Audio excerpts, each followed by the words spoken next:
Friends, তোমাদেরকে আরো একবার অনামিকা সিম্পল রেসিপিতে স্বাগত।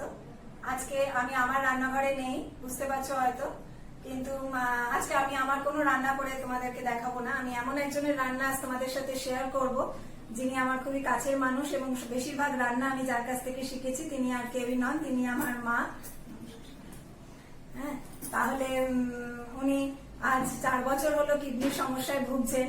ভীষণই অসুস্থতার মধ্যে দিয়ে ওনার দিন কাটে, কিন্তু আমি একবার বলাতেই উনি তোমাদের সাথে রান্না শেয়ার করবে বলে রাজি হয়ে গেছেন। উনি একটা রান্না পাগল মানুষ, পাগলের মতো রান্না ভালোবাসেন, তাই আজকে উনি তোমাদেরকে খাস্তা কচুরি করে দেখাবে। তাহলে চলো মা কি করে রান্নাটা করছে তোমাদেরকে দেখাই। আমি তোমাদেরকে আগে সব ইনগ্রিডিয়েন্টস গুলো দেখিয়ে দিচ্ছি, আর মাপগুলো তোমরা ডেসক্রিপশন বক্স থেকে সব চেক করে নিও। এখানে 500 গ্রাম ময়দা রাখা আছে, এখানে ময়ামের জন্য তেল রাখা আছে, স্বাদ মতো নুন, এখানে 2 টেবিল চামচ আদাটাকে আমরা একটু গ্রেট করে নিয়েছি, আর কাঁচা লঙ্কাটা স্বাদ মতো দেবে। এখানে 1.5 টেবিল চামচ মতন জোয়ান রাখা আছে, 1 টিস্পুন বেকিং সোডা রাখা আছে, 2 টেবিল চামচ চিনি রাখা আছে, একটা ছোট্ট নারকেল পুরোটা কুড়িয়ে রাখা আছে, আর এখানে 200 গ্রাম ছাতু রাখা আছে। তাহলে চলো মা কিভাবে করছে এবার তোমরা সেটা দেখে নাও। মা নুন দিয়ে দিচ্ছে, তোমরা স্বাদ মতো দেবে।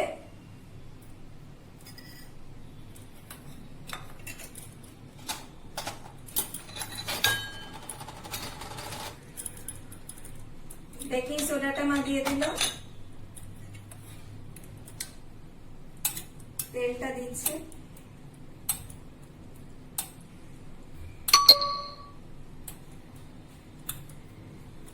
মা 8 টেবিল চামচ মতো সাদা তেল দিল। এটা যেহেতু খাস্তা কচুরি, ময়ামটা একটু বেশি দরকার, তোমরা দেখো এবার।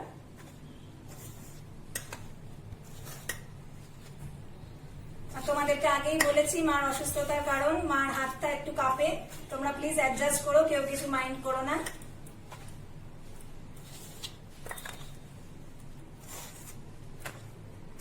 আগে এগুলো ভালো করে মিশিয়ে নেবে, জলটা দেওয়ার আগে এই বেকিং সোডা, নুন আর তেল দিয়ে আগে এরকম মা যেরকম করে মাখছে তোমরা আগে ভালোভাবে এই ইনগ্রিডিয়েন্টস গুলো ভালো করে মিশিয়ে নেবে।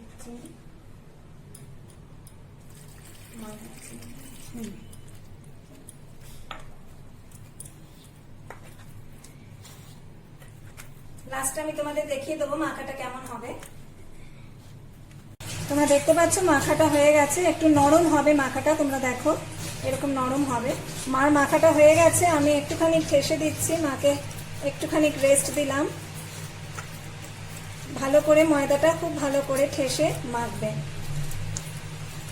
আচ্ছা, মা পরে আরো 1 টেবিল চামচ মতন তেলটা মিশিয়েছে, তোমরা ডেসক্রিপশন বক্সটা দেখে নেবে, আমি ওখানে প্রপার অ্যামাউন্টটা তোমাদেরকে দিয়ে দেবো তেলের। এবারে খাস্তা কচুরির পুরটা তৈরি করছে মা।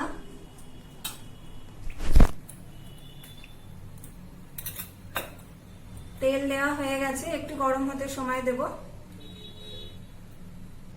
দেখতে পাচ্ছ তোমরা তেলটা গরম হয়ে গেছে, মা এবার পুরটা তৈরি করবে। প্রথমেই মা জোয়ানটা তেলের মধ্যে ফোড়ন দিয়ে দিল,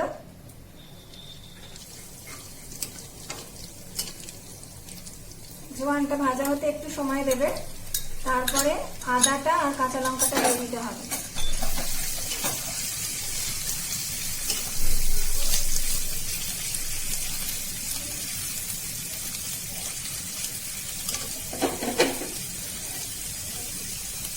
নুনটা দিয়ে দিচ্ছে মা, তোমরা আন্দাজ মতো দেবে।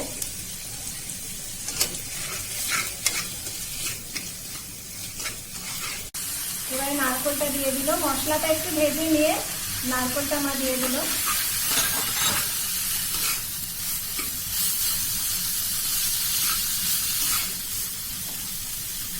চিনিটা অ্যাড করছে,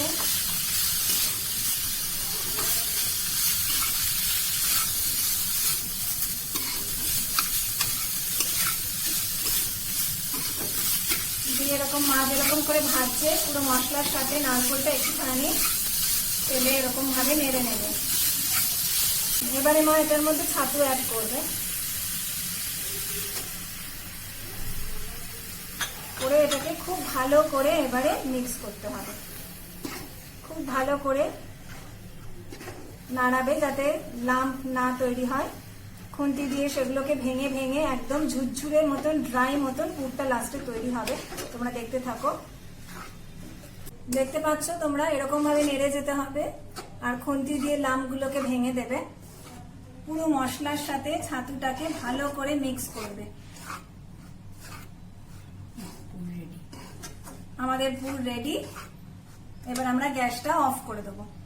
তোমরা দেখতে পাচ্ছ মা এবারে লেচিটা করে নিচ্ছে কচুরিটা বানানোর জন্য।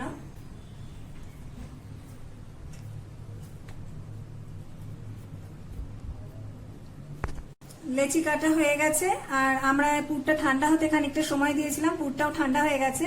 মা এবার তোমাদেরকে একটা পুর ভরে কেমন ভাবে করতে হয় শেপটা দেখিয়ে দেবে। লেচিটাকে বাটির আকারে আগে হাতে গড়ে নিচ্ছে, তোমরা দেখতে পাচ্ছ। এবার যতটা সম্ভব পুর দেওয়া যায় ঠেসে ঠেসে পুরটা ভরে নিতে হবে। ওর মধ্যে ভরে চারপাশ থেকে ময়দাটাকে এনে জড়ো করে এক জায়গায় মুখটাকে এইভাবে বন্ধ করে দিতে হবে।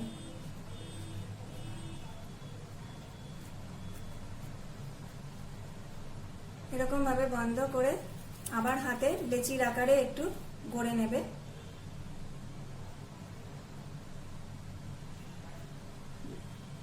দেখো আমাদের গড়াটা পুরো রেডি। দেখতে পাচ্ছ মার বেশ কটা গড়া হয়ে গেছে।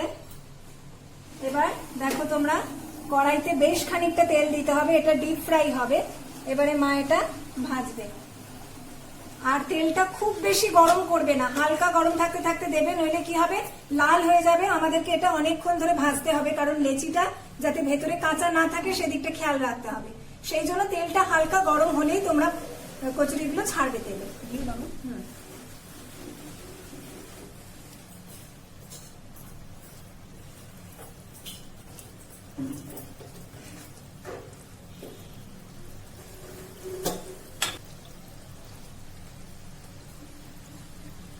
গ্যাসটা একটু কমিয়ে এগুলোকে লাল লাল করে ভেজে ফেলতে হবে। এবারে মা কচুরিগুলো একবার করে উল্টে দিচ্ছে। কড়াইতে যতটা তেল দেখছো তোমরা চেষ্টা করবে অতটা তেল দিয়েই এটা ভাজা, যাতে কচুরিটা পুরো ভালো মতন ডুবে যায়। এবার এগুলোকে পুরো লাল হওয়া অবধি এই কড়াতেই রাখতে হবে, এরকম লো ফ্লেমে।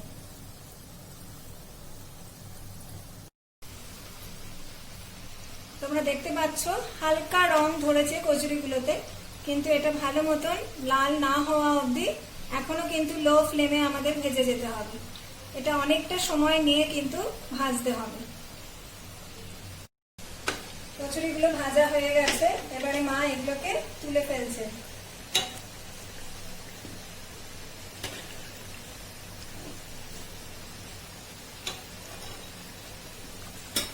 তোমরা দেখতে পাচ্ছ খাস্তা কচুরি একেবারে রেডি।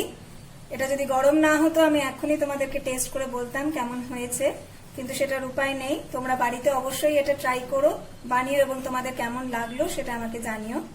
আমি তোমাদেরকে আমার বন্ধু বলে মানি, তাই আজকে একটা কথা শেয়ার করছি। এখন আমার মনে হচ্ছে এই মুহূর্তে যে আমি যদি আরো কিছু বছর আগে আমার এই চ্যানেলটা শুরু করতাম, তাহলে আমার মায়ের আরো নানান হাতের চমক তোমাদেরকে আমি দেখাতে পারতাম, কিন্তু সেটা আর সম্ভব নয় মার অসুস্থতার কারণ। এই জন্য কিন্তু কোনো ব্যাপার নয়, মায়ের মেয়ে রয়েছে, আমি মায়ের সমস্ত রান্না রপ্ত করে নিয়েছি এবং আমি ভীষণভাবে আগ্রহী সেই সমস্ত রান্না তোমাদের সাথে শেয়ার করার জন্য। কিন্তু তোমাদের ভালোবাসা, তোমাদের সহযোগিতা ছাড়া সেটা কখনোই সম্ভব হবে না।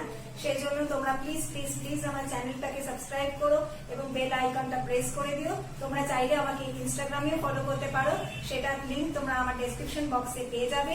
তোমরা সবাই যতটা সম্ভব বাড়িতে থেকো এবং আমার রেসিপিগুলো ট্রাই করো। ভালো থেকো, নমস্কার।